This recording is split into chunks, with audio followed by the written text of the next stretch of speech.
Hello mga mamshi busy out there. Andito naman ulit si Sexy Mom Channel.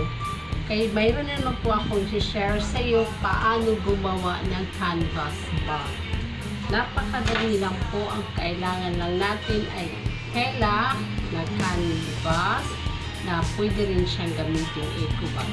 Kaya bago lahat, subscribe muna sa Sexy Mom Channel para makita niyo kung paano ko gawin. Napakadali po ang paggawa niya.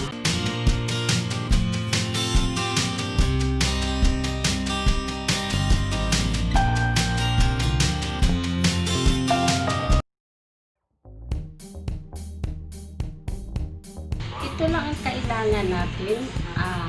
Ang haba niya is 32 inches.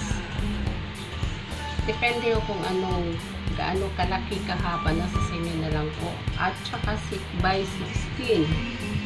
So, ang kailangan na natin ay ito para sa hawakan niya. Tsaka, kasi mahilig ako sa mga burluloy, meron akong hinanda para ilalagay ko para maganda naman tingnan.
So, ito na. Ito na siya, guys, ang nagawa natin na bag. Wait ka lang. Wait lang. Magra